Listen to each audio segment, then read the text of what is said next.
بسم الله الرحمن الرحیم. السلام علیکم ګران زده کوونکو، ښه راغلاست د حساب ریاضي درسونو ته. هیله ده چې جوړ او روغ اوسئ او د حساب درسونه مو د لومړي سره در سره کتلي وي. ګران زده کوونکو، موږ او تاسو د حساب دریم څپرکي یا فصل ته رسېدلي وو چې نن له خیره د هغې د دریم فصل اخرنی لوست چې روانداف د هغې ته رسېدلي او هغه به انشاءالله موږ دا ویډیو ډکه کړو. به د دې پسې به له خیره څلورم فصل ته چې د حساب آخري فصل ده او مالي محاسبات دي او هغې ته به لاړ شو انشاءالله. د هغه فصل چې خلاص کړو حساب به ورسره له خیره خلاص شي او که انشاءالله وخت و بعد د هغې نه به انشاءالله سیټ هم په دې ویډیوګانو کې کار وکړو، یعنې حساب پسې به یې کار وکړو چې مسلسل دا ټول درسونه مو زده شي. ګران زده کوونکو، په دې چینل کې کولی شئ نور درسونه در سره وګورئ.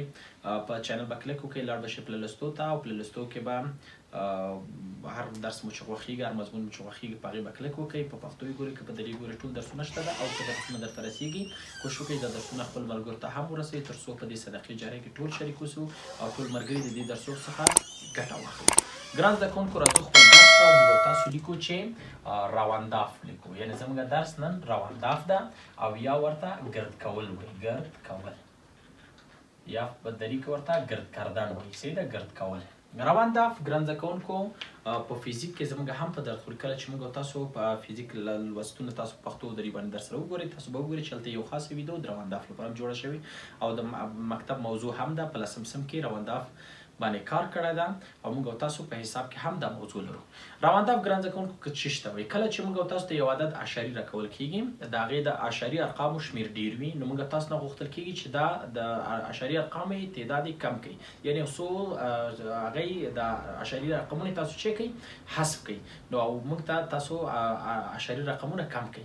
نو کله چې موږ او تاسو د یو اعشاري عدد چې رقمونه د اعشاري ډېر دي، یو څو رقم یې ترې اخلو او نور رقمونه یې حذفوو، لرې کوو، پاکوو، دغه عملیې ته موږ او تاسو چې وایي دې ته موږ روانداف وایو. موږ مثلا څه رقم موږ او تاسو ته ویل کېږي چې 4.31521. صحیح ده، دغسې داسې یو عدد راکول شوی او تاسو دلته ګورئ چې د دې اعشاري رقمونه ډېر دي او موږ او تاسو ته وایي چې نه دومره ډېر مې نه دي په کار، فقط دوه رقمونه مې د دې په کار دي. مثلا موږ ته وایي په تقریب د 1/100 دا حل کوي. 1/100 په دې معنی چې 2 رقمه، 1/10 په دې معنی چې 1 رقم، 1/1000 په دې معنی چې 3 رقمه. صحیح ده، او دا موږ او تاسو ته ویل کېږي چې دا تاسو روانداف کوئ. په تقریب د 1/100 یا 100 هم ویل کېږي بعضې وخت. نو داسې موږ تاسو دلته موږ تاسو دا چې کوو روانداف کوو. روانداف کې ګران زده کوونکو دلته دوه برخې جوړې شوې. یو دغه برخه ده چې دې ته حذف شوې برخه وایي، حذف شوې برخه، او یو دغه برخه ده چې پاتې شوې برخه ورته وایي، پاتې شوې برخه. صحیح ده، موږ دوه برخې لرو، یو حذف شوې برخه ده او یو پاتې شوې برخه ده. او دې کې موږ او تاسو د حالتونه چې لرو، یعنې داسې نه کېږي ګران زده کوونکو چې اوس موږ او تاسو دغه عددونه ترې نه پاک کړو او دغه عدد وایي چې دا د موږ روانداف کړو. صحیح ده، موږ او تاسو چې دلته روانداف کوو، دلته موږ اصول لرو او اصول یې څه رقم کېږي، موږ او تاسو باید دلته متوجه اوسو. اول دلته موږ او تاسو دوه برخې لرو، موږ ویلې حذف شوې برخه او پاتې شوې برخه. موږ چې متوجه کیږو کوم برخې ته متوجه کیږو؟ حذف شوې برخې ته او د هغې د چپ خوا نه لومړي عدد ته، یعنې چپ خوا نه چې رسو دغه لومړی عدد ده، دغې ته موږ او تاسو چې کېږي متوجه کیږو. یعنې دغه عدد ته به زه اکس وایم. کله چې موږ په دې حالاتو کې اکس وایو نو تاسو به پوه شئ چې زه د چپ خوا نه لومړي عدد باندې غږېږم. یعنې دلته ټول نه مهم عدد چې ده همدغه په حذف شویو عددو کې د چپ خوا نه لومړی عدد ده، لومړی رقم ده، دغې ته باید موږ متوجه اوسو او نظر اندې ته موږ روانداف کوو چې دا کوم حالت لري موږ روانداف کوو. څه رقم کوو ګران زده کوونکو؟ موږ په روانداف کې 3 حالتونه لرو. لومړی حالت چې ده دا ده ګران زده کوونکو چې همدغه اکس چې ده، یعنې همدغه چې د حذف شویو عددو کې د چپ خوا لومړی عدد چې ده که د 5 نه کوچنی و، یعنې همدغه عدد چې دلته راغلی دا د 5 نه چې و کوچنی و، نو کله چې عدد د 5 نه کوچنی و نو تاسو به عدد بدون د کوم تغییره تاسو به رسم روانداف کوئ. دلته به کوم عدد په عدد پاتې شوي برخه عدد کې به کوم تغییر نه راوړئ، کوم عدد به نه اضافه کوئ، راسن عدد به ولیکئ. لکه څه رقم موږ او تاسو ته وایي 5.21315. صحیح ده، او موږ او تاسو ته وایي چې دا تاسو چې کوئ روانداف کوئ په اساس د څو؟ په اساس د 100 درته ویل کېږي. صحیح ده، نو تاسو اکس ته وګورئ، یعنې په پاتې شوي برخه کې لومړي عدد ته وګورئ.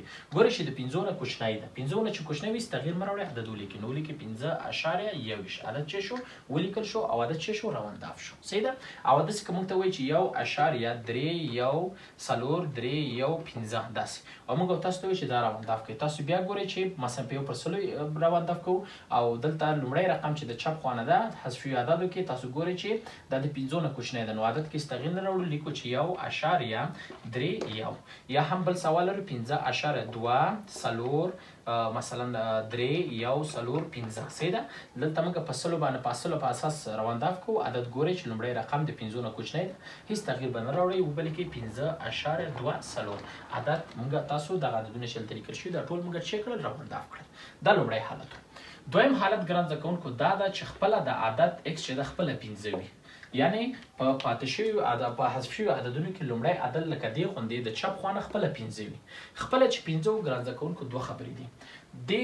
کله چې 5 نو موږ تاسو به راځو پاتې شوي عددو کې د ښي طرف نه لومړی عدد وګورو، یعنی د ښي طرف نه پاتې شوي عدد د ښي طرف نه لومړی عدد دغه عدد، یعنی دغه یو چې لیکل شوی دا به وګورو. که دا عدد تاقو نو یو به ورته اضافه کوئ، بیا به روانداف کوئ، او که جفتو هیڅ تغییر به نه راوړئ روانداف کوئ. څنګه مثلا موږ ته ویل کېږي چې 2.3 3 5 1 4 3 په اساس د سلو زو دغه د موږ روانداف کړل. ته لومړی عدد چې اکس ګورئ تاسو پاتې شوي په حذف شوي عددو کې لومړی د چپ خوا عدد 15 ده. کله چې 15 تاسو به راشئ چپ خوا به د خوا وګورئ، د ښي خوا ته پاتې شوي عدد لومړی عدد به وګورئ. دا لومړی عدد ګورئ تاق ده، یو به ورکړئ، وبلیکئ چې 2.3 4 عدد چې شو روانداف شو.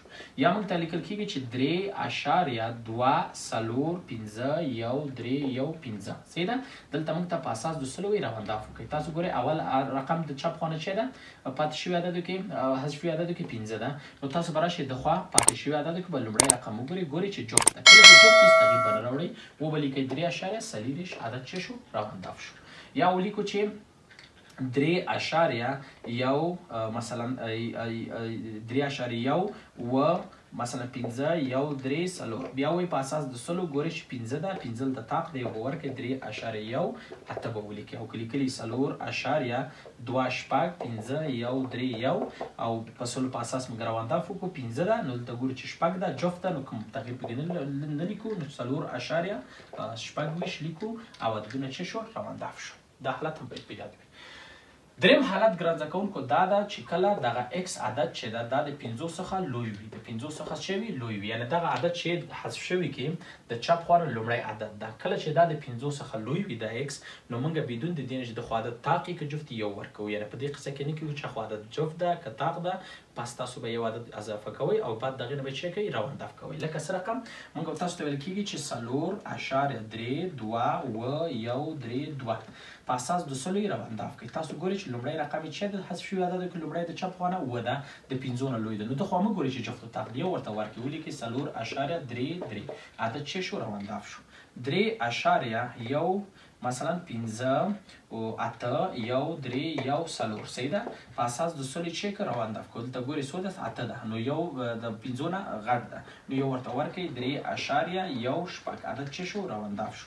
یا وایي 4.4 8 15 مثلا 9 1 3 1 15 دلته راځو په اساس د سلو روانداف کوو، په زرو هم کېږي په لسو هم کېږي، دلته ما په سلو په ټولو ونیول، په سلو روانداف کوو، نو دلته عدد لومړی ګورئ د 5 نه غټ ده، نو یو عدد به ورکړئ، وبلیکئ چې 4.9 عدد چې شو روانداف شو. صحیح. په دغه طریقو باندې موږ کولی شو چې اعشاري عددونه چې کړو روانداف کړو. روانداف ګران زده کوونکو هغه وخت کوئ چې کله تاسو نه وغوښتل شي، یعنې کله چې په کانکور کې یا چېرته امتحان کې سوال راشي او په تقریب درنه وغوښتل شي، نو بل ځای کې موږ تاسو نشو کولی چې د یو عدد اعشاري رقمونه په خپل زړه باندې ترې کم کړو.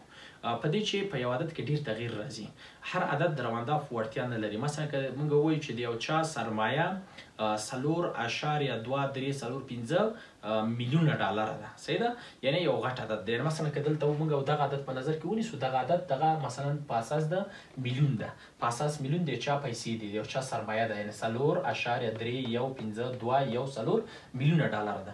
اوس که تاسو دا په اساس د دې باندې تاسو راشئ ما ته دلته روانداف وکړئ، نو تاسو د دې عدد په مقدار کې ډېر تغییر راوړئ، یعنی د دې پیسې ډېرې زیاتې یا کمیږي. نو دې لپاره موږ هر چېرته روانداف نه کوو تر هغه پورې چې موږ نه په یو سوال کې وغوښتل شي چې دا سوال تاسو واخلئ روانداف کړئ، بعد د هغې نه موږ د روانداف څخه چې کوو استفاده کوو. دا ګران زده کوونکو د نن درس هیله ده چې دا مو زده کړی وي او دا د کسرونو آخري لوستو، او انشاءالله دې نه به بعد بالاخره ځو په 4م فصل ته، او 4م فصل زموږ مالي محاسبات دي چې هغې کې نسبت، تناسب، میراث، مشارکت، احدیات، زکات او دا شیان روبه او روبه مرکب دا شیان موږ وایو. ښه وخت ولرئ. په مخه.